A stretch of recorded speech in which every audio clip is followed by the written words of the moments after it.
toujours avec le même plaisir, en compagnie de Pierre-François à l'Espace Beau-Site à Arlon.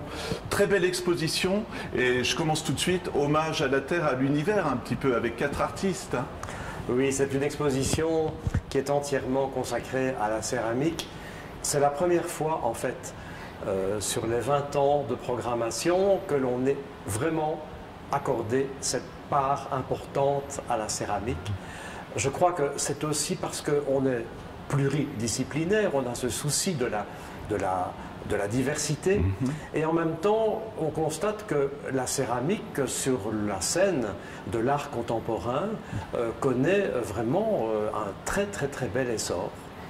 Et nous avons choisi 4 participantes qui pouvaient chacune présenter un univers de création très personnalisé, et d'autant plus personnalisé qu'elles étaient invitées chacune à présenter une installation. Donc ce ne sont pas comme ça des pièces un peu dispersées dans l'espace, c'est vraiment des ensembles qui sont pour la plupart du temps thématiques, mais qui peuvent aussi répondre à des techniques bien particulières. Voilà, alors vous dites thématique, moi je continue à filer la métaphore avec l'univers et la Terre. On commence par l'univers parce qu'on va découvrir des météorites hein, et l'intérieur de ces météorites. Ce sont les cratères de météorites de Sonia Schettler. Sonia Schettler a cette particularité d'être toujours dans un esprit d'expérimentation. Et elle le prouve encore ici. Ce sont des sortes de vasques en terre très brute. Certaines d'entre elles sont comme totalement craquelées, fissurées.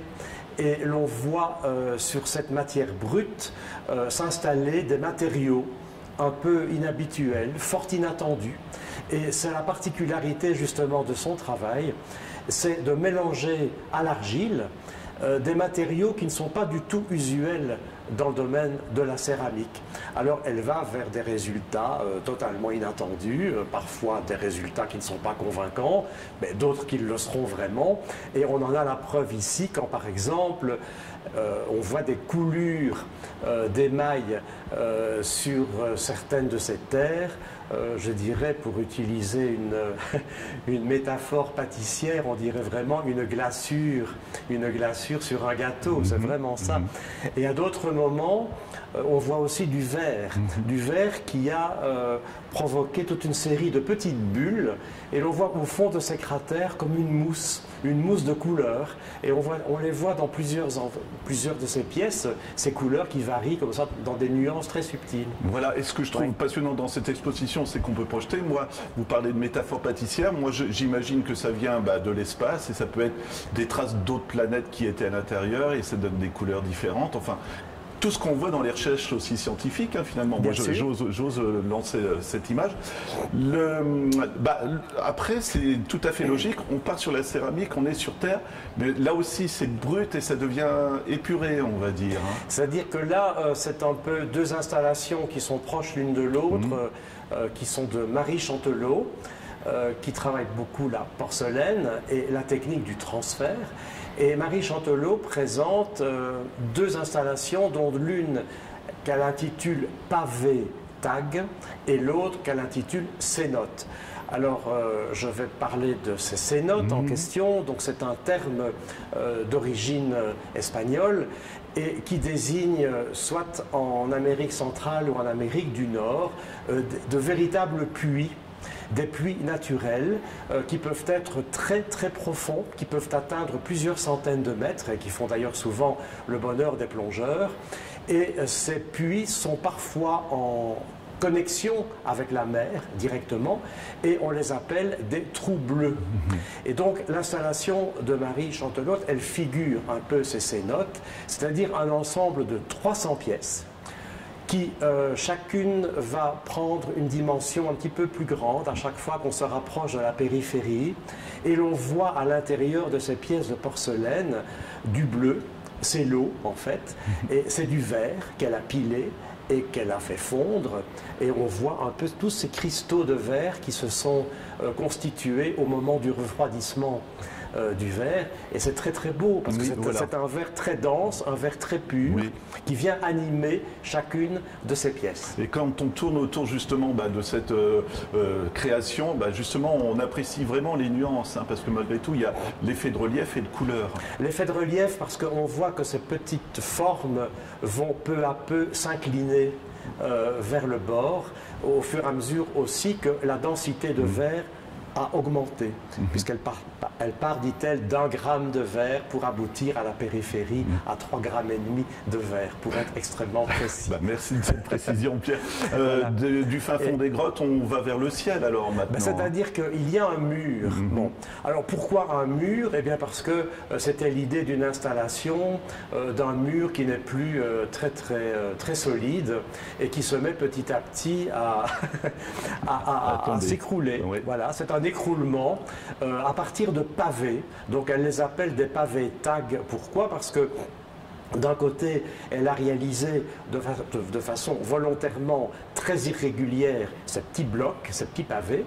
Et d'autre part, il y a des transferts de dessins d'oiseaux qui figurent sur chacun d'entre eux.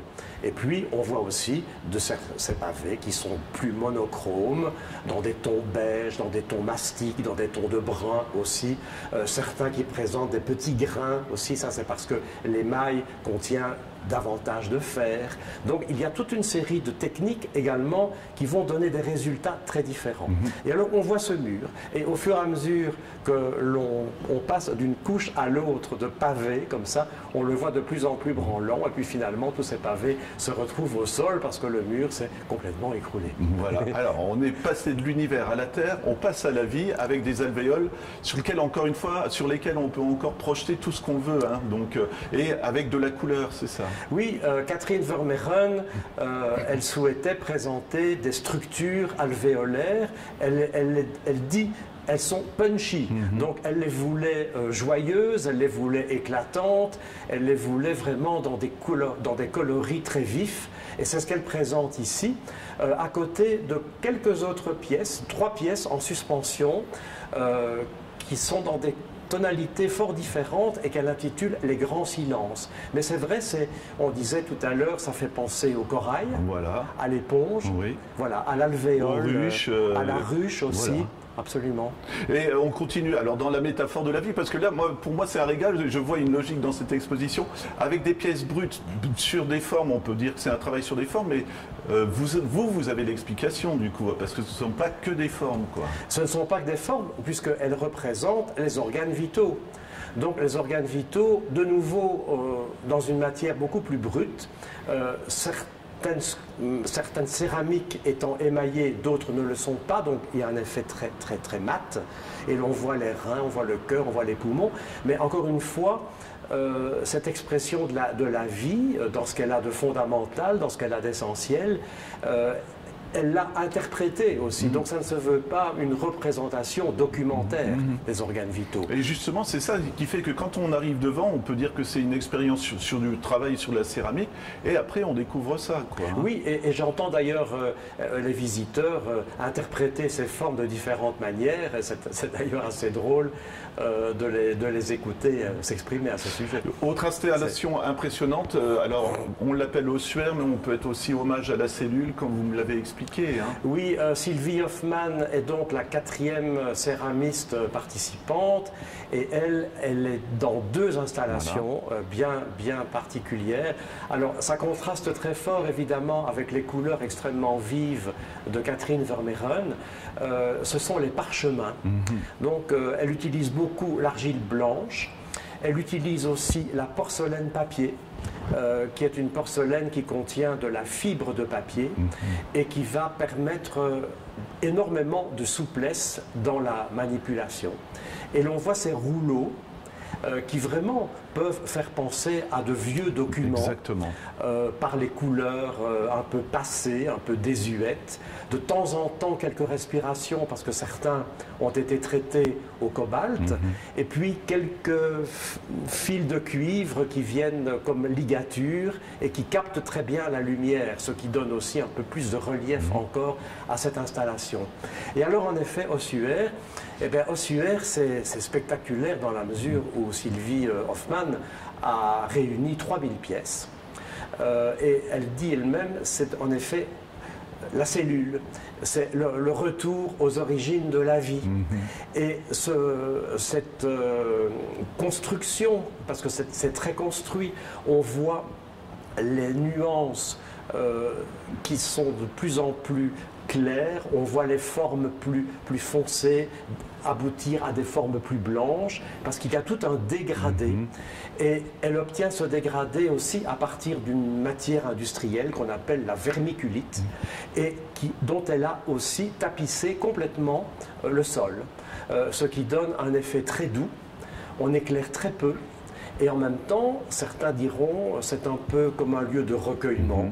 C'est en tout cas assez méditatif comme installation. C'est très fin.